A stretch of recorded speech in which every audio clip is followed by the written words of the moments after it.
안녕하세요. 윤명철 교수의 역사대학입니다. 오늘은 2020년 10월 9일 한글날입니다. 가을 하늘이죠. 정말 맑고 깨끗합니다. 한글, 큰 글, 긴 글, 그리고 진리의 글 또는 임금의 글, 하늘의 글 이런 뜻을 가지고 있습니다. 저는 우리 역사에서 존경하는 분들이 몇 분 계십니다. 아무래도 우리 민족의 첫 시온 국가이죠. 원조선을 세우는데 결정적 공헌을 한 환웅 그리고 단군 왕검이 계십니다. 그리고 저는 개인적으로 고구려 광개토대왕을 특별한 인물로 보고 있고요. 조선이라는 나라가 있습니다. 저는 조선을 전반적으로는 그리 긍정적으로 보지는 않습니다. 세종대왕에 관해서 말씀을 드리겠습니다. 여러분 지금 역사의 천재 세종대왕이라는 글을 보고 계시죠? 역사의 천재란 말은 제가 만든 말입니다. 어떤 성격과 능력을 가지고 있을까? 보통 천재, 머리가 좋다. 그리고 시대를 초월한 통찰력을 가지고 있다. 그리고 현상은 늘 불확실하잖아요. 애매한 카오스 상태죠. 이런 불확실성을 제거하고 어떤 확실성을 나름대로 예측하는 지혜. 그리고 이제 정치가일까요? 타인과 조직을 활용하는 것. 그러나 그보다 더 중요한 것은 난간을 극복하는 탐험가적, 아웃사이더적인 성격이 있고요. 제가 가장 소중히 여긴 것은 이런 겁니다. 모든 사람 아껴야죠. 인본주의해야 합니다. 무슨 소용이 있겠습니까? 인간을 아끼지 않으면. 그리고 그 시대와 자연까지도 돌보는 마음씨. 저는 이것을 역사의 천재라고 부르고 있어요. 역사의 천재들은 필요합니다. 많은 사람들이 특히 20세기 이후에 일반적인 사람들의 역할을 강조하다 보니까 너무 그동안 억눌려 왔었죠. 그러니까 상대적으로 리더에 해당하는 사람들, 흔히 말하는 영웅에 해당하는 사람들, 위인에 해당하는 사람들의 역할을 경시하는 경향이 있었는데 저는 그렇게 보지는 않습니다. 각각의 역할이 있는 만큼 적어도 정치라든가 군사라든가 문화라든가 예술이라든가 특별한 분야에 있어서는 그 특별한 분야에 가장 적합한 역할을 하는 사람들이 있는 겁니다. 그런 사람들의 역할을 우리는 인정해 주어야죠. 김춘추 태종무효랑이죠. 일단 업적이 있습니다. 그리고 우리 민족을 재통일했다고 보는 왕건, 고려의 건국자. 이순신 장군은 특별한 분이죠. 제가 무슨 더 사적이 필요하겠습니까? 오늘 세종대왕을 말씀드립니다. 이름은 이도입니다. 아시죠 여러분? 세종대왕이 장남이 아니란 것을. 물론 그 이전에도 그런 경향이 있었지만 조선시대에 들어오면요. 성리학적 질서 때문에 장남이 중요한 겁니다. 그런데 세종대왕은 양녕대군이 있었죠. 현녕대군이 있었죠. 충녕입니다. 충녕대군. 그런데 갑자기 세자로 책봉이 됩니다. 이유는 여러 가지가 있고요. 학자마다 설이 다릅니다. 태종이 세자로 책봉한 다음에 2달 만에 임금으로 봉했어요. 이건 엄청난 일이죠. 무엇을 의미할까요? 물론 왕실 내부의 권력관계라는 그런 측면도 있지만 세종대왕이 워낙 뛰어나고 탁월했기 때문에 아버지가 정말 찍은 거예요. 실제로 사례를 보면 그런 내용들이 나옵니다. 그리고 2달 만에 임금이 됐다는 것은 준비된 임금이라는 것이죠. 아버지 태종이 상당한 기간 동안은 세종을 돌봤어요. 대마도 정벌 같은 경우도 실질적으로는 태종의 작품이거든요. 중요한 것은 세종대왕이 2달 만에 임금이 됐을 정도니까 미리 준비한 명민한 분이었었다. 이걸 알 수가 있어요. 그리고 이분이 32년 동안 재위했는데요. 그동안에 조선사회는 질적으로 변신했습니다. 사실은 고려는 멸망했지요. 그리고 역성혁명이라는 표현들을 많이 쓰고 있는데 정말 정당성이 그렇게 많을까? 장담할 수가 없어요. 왜냐하면 정몽주의 사건도 아시죠? 도문동 72인도 있죠? 그 다음에 여러 가지 이야기들이 있습니다. 그런 것을 보면은 고려는 과연 멸망할 만한 정말 그런 단계까지 왔을까? 잘 모르죠. 그런데 멸망시킨 주체들이 있는 겁니다. 고려 멸망의 명분을 확립하려면 정치를 잘해야 됩니다. 세종대왕이 32년 동안 재위하면서 그 이전에 있었던 할아버지 이성계, 아버지 태종이죠. 뛰어난 군주입니다. 사실은. 이분들은 업적을 계승해서 세종대왕이 완벽하게 고려는 멸망했어야 되는구나. 이런 것들을 확실히 알려준 겁니다. 그리고 조선이 앞으로 전속할 수 있는 힘을 보여준 것이죠. 앞에 누군가가 잘하게 되면 그 뒤에 오는 사람들은 그것을 따라올 수밖에 없어요. 그리고 많은 사람들이 그래도 세종대왕이 이래서 조선이 저로서는 불만이지만 500년 동안 존속할 수 있었던 겁니다. 이분은 대단히 뛰어난 학자였어요. 초건축은 말씀드리지만 말년에는 결국 과로, 당뇨병 이런 것으로 운명을 하게 된 것이죠. 별이 떨어진 겁니다. 몇 가지 입장에서 정리를 해드려요. 참 미리 말씀을 안 드렸군요. 저는 주전공이 동아시아 해양사, 주로 고구려 중심으로 한 고대사거든요. 그래서 조선사는 제가 사실은 잘 모릅니다. 그리고 개인적으로도 좀 회피하는 성향이 있었고요. 다만 세종대왕은 워낙 뛰어나고 제가 지향하는 바가 있습니다. 역사 철학적 관점에서도 그래서 세종대왕에 관한 글을 쓴 적이 있고요. 그리고 오늘 한글날을 맞아서 여러분들에게 그동안에 있었던 연구 성과를 토대로 제 견해를 덧붙이면서 말씀을 드리는 겁니다. 일단 정치인의 입장에서 살펴봤는데요. 첫 번째는 당연한 것이죠. 권력을 자신에게 집중하는 일들을 초기에는 많이 합니다. 조선은요, 기본적으로 이성계란 무장이 있었지만 고려 말에 성리학자들이 이 일을 추진한 거거든요. 그리고 그들이 조선시대 내내 실질적인 권력자였습니다. 역사를 보면은 늘 왕권과 신권, 신권은 바로 신하들의 권한이에요. 사대부들이죠. 왕권과 신권과의 대립이고 일반적인 다른 곳의 전제 정치라든가 절대군주와 달리 왕권이 약한 나라가 조선이었습니다. 당연히 세종이 그것도 2달 만에 임금이 됐으니까 그 명분이 얼마나 허약하겠습니까? 그래서 처음에는 자기 의사를 제대로 표현하지 못하는데 점차 모든 권력을 자신에게 집중시켜야 됩니다. 우리 이 부분 가지고 굉장히 예민한데요. 이를테면은 한 사람에게 모든 권력을 집중시키는 정치체제가 좋은가? 아니면은 소수의 사람들, 소수의 집단들, 특히 조선조처럼 지식인들에게 맡기는 것이 좋은가? 아니면 모든 사람들이 맡기는 것이 좋은가? 이건 잘 모릅니다. 시대에 따라 다르는데 어쨌든 우리가 알고 있는 전 근대사에서는 때때로 특별한 문제가 없는 지도자라면, 임금이라면, 왕이라면 거기에 권력이 집중되는 것이 효율적입니다. 권력은 하나거든요. 양이 일정하거든요. 그거를 많은 사람들이 나눠 먹으려고 그러다 보니까 얼마나 복잡하고 갈등이 벌어지겠습니까? 조선조처럼. 그래서 여러분들의 생각과는 달리 세종은 카리스마가 굉장히 강력한 임금이었었고요. 그리고 실질적으로 워낙 뛰어났기 때문에 그런지 많은 시사들의 의견을 무시한 경우도 있어요. 비판도 받고. 권력을 집중시켰습니다. 그래서 승정원을 강화시켰는데 비서실과 정책실 이걸 합한 거라 볼 수 있나요? 즉 친정체제를 강화시키는 거죠. 육주의 장관들, 차관들 이런 것이 중요한 것이 아니라 자기 신복들을 활용하는 겁니다. 그리고 도승지, 즉 비서실장에게 막강한 권한을 주고 있는데 지금도 마찬가지예요. 그리고 탁월한 선택을 하죠. 과거 박정희 정권 때도 이런 일이 있었는데요.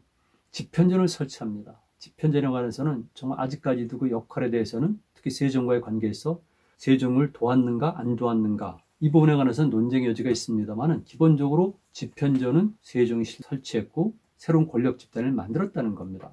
이건 명민한 군주들이 흔히 하는 얘기예요. 공민왕 때도 친원적인 세력들을 본인도 원래 친원적이지만 친원적인 세력들을 제거하기 위해서는 새로운 신진 세력들이 필요하거든요. 젊은 사람들이 필요하죠. 그래서 정계에 부각시키고 두각을 나타내게 만든 것이 바로 흔히 말하는 성리학자들이에요. 초기 성리학자들. 똑같이 세종도 편전을 설치해서 많은 새로운 젊은 학자들을 관료로 등용하니까 이들은 당연히 패기만만합니다. 실력도 있습니다. 그리고 자기가 좀 더 높은 자리를 갖고 자기 뜻을 펼쳐야 되려면 그 윗세대를 밀어붙여야 되거든요. 이게 뭐 일반적인 얘기죠. 그래서 집현전을 설치하면서 권력 집단을 형성하니까 정치인으로서는 좋다. 두 번째, 성리학입니다. 과거에도 제가 성리학에 관해서 비판적인 유튜브를 방영한 적이 있어요. 성리학, 말은 성리죠. 요즘 말로 하게 되면 고도의 철학과 논리를 합한 거죠. 일정한 세계관을 가지고 있고 그 세계관은 단순한 것이 아니라 우주부터 시작해서 자연, 그리고 사람, 그 사람의 심성, 이 모든 것을 체계적으로 일률적으로 만들어서 합리적인 것처럼 보이는 것이죠. 그리고 굉장히 고급스럽지 않습니까? 일반인들은 먹고 사는 것이 바빠서 지금도 그런데 전 근대사의 일반인들이 농민들이 얼마나 힘들었겠습니까? 그들은 오로지 먹고 살기 위해서 모든 것을 투자할 수밖에 없는데 이들은 그렇지 않고 말 그대로 성을 논하는 겁니다. 형이상학적이고 추상적인 개념을 논하는 사람들이죠. 이런 사람들을 활용을 하는 겁니다. 그리고 이런 사상을 활용을 하는 겁니다. 그러니까 이게 그전과는 좀 다른 양상이죠. 군부라든가 아니면 돈 이런 것이 아니라 학자들을 동원해가지고 새로운 사회를 이끌어가겠다는 것을 제가 표방하는 겁니다. 성리학. 이거를 요즘 현실에 대입하면 이데올로기라고 볼 수도 있어요. 이게 단순한 사상이나 단순한 철학이 아니라 정치 권력과 아주 직결된 거니까 이데올로기죠. 저는 그렇게 봐요. 좋은 점도 많으니까 성, 그 다음에 법률이지 않습니까? 법률. 이 두 개를 가지고 다시 보완을 해서 국가 체제를 합리적으로 만드는 겁니다. 그렇다면 어떤 일이 발생하겠습니까? 당연하잖아요. 그 이제는 조선을 건국한 데 공을 세운 공신들, 거기에 연결되어 있던 많은 사람들, 이들이 정권을 좌지우지하는데 이제는 젊은 학자들이 오고 그들은 지식을 가지고 있고 그들이 가지고 있는 지식의 내용은 성리학이니까 합리적이고 그렇다면 모든 것이 적어도 합리적으로 이루어지니까 거기에 따라서 가문이라든가 정실이라든가 이런 것들이 설 자리가 없게 되는 것이죠. 자연스럽게 세대 교체가 되는 겁니다. 그래서 결국은 세종대왕은 초기에 정치인의 입장에서 자신의 뜻을 펼치는 데 방해가 될 수 있는 이런 기득권 세력들, 즉 건국의 주도 세력들을 일단 견제 또는 제거하게 되는 것이죠. 제가 사진을 보여드립니다. 아시죠? 집현전, 경복궁 안에 있습니다. 경회로 옆에 있는데요. 여기가 바로 그 집현전입니다. 집현전, 이름도 얼마나 대단합니까? 현재대로 모아둔 곳. 여기서 세종대왕 때 온갖 모든 학문적인 토론과 함께 국가를 경영하는 여러 가지 새로운 이론들이 나왔고요. 실제로 여기 출신 사람들이 점차 조선 전기의 모든 실력을, 모든 권력을 장악하게 됩니다. 그리고 소위 알려져 있죠. 집현전에서 집현전 학자들을 중심으로 해서 훈민정음, 오늘 제가 강의하는 한글날의 한글 창제가 이루어졌다고. 그러나 제가 다음 강의 말씀드리겠지만 철이 있습니다. 신숙주입니다. 신숙주. 왜 제가 신숙주 사진을 넣었냐면요. 집현전 학자들은 신숙주다, 성삼문이다 등 정인지들 많이 있습니다. 그런데 조금 세월이 지나면 단종의 옹립을 둘러싸고 문제가 생기게 되죠. 세조 측의 현실적 판단하는 사람들과 명분을 택하는 사람들이 있는데 사육신과 생육신 한쪽에 있고요. 나머지는 바로 이 사람들인데 그중에 가장 대표적인 사람, 그리고 세종대왕이 아꼈던 학자, 5개 국어에 능통했고 외국에 많이 나갔던 당대 최고의 지성인이 신숙주입니다. 그래서 신숙주는 조선족 정리관의 입장에서 볼 때, 그리고 그 위에 사림들의 입장에서 볼 때, 그 현재까지 이어지는 한국적 전통에서 볼 때는 배반자죠. 숙주나물이란 말이 그래 생긴 것 아닙니까? 그런데 저는 그렇게 보지는 않아요. 현실적 판단했고, 저는 개인적으로 당시 세조가 정치를 잘했다고 보는 입장입니다. 어린 단종이 옹립되고 그리고 고국 관료들, 사대부들에 의해서 흔들리는 것보다는 세조가 강력한 리더십을 발휘하면서 정치하는 것이 옳았다고 봅니다. 신숙주입니다. 도덕적 평가만을 가지고 얘기할 수는 없는 거죠. 세 번째입니다. 초기 단계이기 때문에 건국의 정당성이 필요하거든요. 왜 조선이 건국했는가? 그리고 조선은 어떤 식으로 정치를 할 것인가? 백성들이 바라보고 있습니다. 그들에게 조선은 이러이러한 나라다. 그리고 조선을 세운 이성계, 그리고 우리 가문들은 특별한 사람들이다. 이걸 알려줘야죠. 그러다 보니까 예를 들면 용비어창가라든가 이런 것들 만들고요. 그리고 역사서를 편찬하는 겁니다. 역사서를 관해서는 늘 시대가 바뀌면은, 국가가 바뀌면은, 민족이 바뀌면은, 정권이 바뀌면은 역사는 흔들리게 됩니다. 특히 국가와 민족 간의 대결에 있어서 역사는 중요하기 때문에 지금 우리가 고려 이전의 역사를 알 수 없는 이유는 상대국의 나라들이 우리를 침략하게 되면 우리와 연관된 역사서들을 전부 다 갖고 가는 겁니다. 그리고 아시겠지만 일제시대 때 일본이 우리 역사를 얼마나 왜곡했습니까? 그리고 중국이 동북공정을 통해서 얼마나 역사를 왜곡했고 지금도 왜곡하고 있습니까? 제가 유튜브를 여러 번 말씀드렸고요. 제가 쓴 책, TV 방송 많이 있습니다. 중국은 심각하게 우리 역사를 왜곡하고 있어요. 당연히 고려도 마찬가지고 특히 조선도 건국한 다음에는 역사서를 다시 쓰게 됩니다. 그리고 그런 과정 속에서 세종 워낙 뛰어난 학자이기 때문에 역사에 대한 관심이 많다 보니까 삼국사를 비롯해서 많은 것들을 읽고 그리고 고려사의 편찬을 주장했고 결국 이 양반은 보고 돌아가지는 못했지만 고려사가 완성이 되게 되는 겁니다. 그리고 여기서 제가 또 주목할 부분은요. 조선조는 전반적으로 저는 비긍정적 그리고 비주체적인 성격이 강하다고 봐요. 현실적 판단인지 모르겠지만 기본적으로 저는 그렇게 봅니다. 그런데 세종대왕을 보시게 되면 알겠지만 우리 역사에 관심이 많아요. 단군에 관해서도 관심이 있고요. 그리고 신하들을 보내서 신라, 고구려, 백제 시점에 제사를 하게 됩니다. 이거는 조선 이전에 고려 이전에 우리가 말한 삼국시대 그리고 단군까지 이어지는 역사의 계승성을 선포하는 거거든요. 세종이 직접 그러니까 당시에 많은 사람들은 우리 역사에 대한 어떤 개통성, 뿌리의식을 가질 수밖에 없는 거죠. 쉬운 것 같지만 당시 정치적 환경으로 봐서는 쉬운 일은 아니었습니다. 현실에 굴복하면은 그럴 수 있어요. 세종은 굴복하지 않은 것이죠. 그래서 역을 만듭니다. 역이란 것은 책력에 해당하는데요. 역과 연호, 유감스럽지만 조선은 거의 멸망할 때까지, 직전까지 우리 자체 역과 자체 연호를 쓸 수가 없었어요. 1444년에 만든 역은요, 특별한 의미를 가지고 있습니다. 원나라, 명나라, 역이 발달했거든요. 중국 자체가 굉장히 역이 발달했고 필요했죠. 그리고 이미 중앙아시아 지역과 연결되면서 그 지역의 역을 받아들여서 또 천문학과 역이 발달하거든요. 그런데 세종대왕은 더 더불어서 이슬람역을 직접 가져다가 참고해서 가장 정확한 역이라고 그래요. 그리고 이 시기에 세종대왕이 등장했던 그 시기에 유라시아 그리고 한가운데 중앙아시아 지금의 우즈베키스탄의 사마르칸트에는요 티무르 제국이 성립된 지 얼마 안 됐을 때예요. 그때 대단한 인재가 있었거든요. 울루그백이라는 분인데 결국 아메리가 되지만 그 당시 때 가장 뛰어난 것이 바로 거기였습니다. 그래서 그 역량도 받습니다. 새로운 역을 만들잖아요.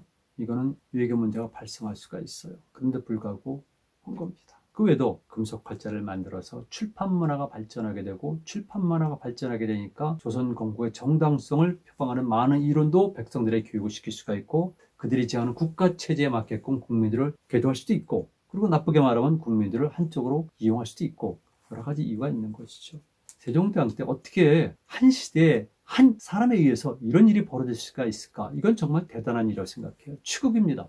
광화문에 있습니다. 조금 전에 보여드렸던 세종대왕 동상이 있고요. 그 앞에 보면 치국이가 있습니다. 이 치국이가 만들어짐으로 인해서 당시 조선의 농민들이 농사를 짓는데 엄청난 혜택을 받게 된 거죠. 천체를 관측하는 도구잖아요.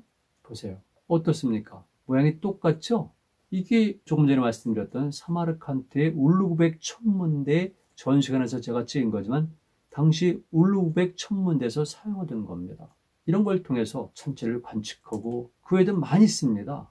농사직설인데요. 그만큼 농사가 중요했고 특히 조선은 고려보다 더 농업을 중시하겠습니다. 지나쳤기 때문에 농자천하지 대번 좋은 말이죠. 꼭 좋은 거는 아니라고 생각해요. 왜 농업만 있습니까? 산업에는 다양한 종류가 있고 상업도 있고 산업도 있는데 이걸 골고루 발전시켜야 되는데 조선은 이데올로기 때문에 그리고 체제의 특성상 농사에 집중할 수밖에 없어요. 좋은 의미에서는 세종이 이렇게 농법 개량을 위해서 또는 농민들의 삶을 윤택하게 만들기 위해서 책을 펴냈는데 그 중에 하나가 농사직설이고요. 이거는 그 이후에 훈민정음으로 다시 번역이 되기도 합니다.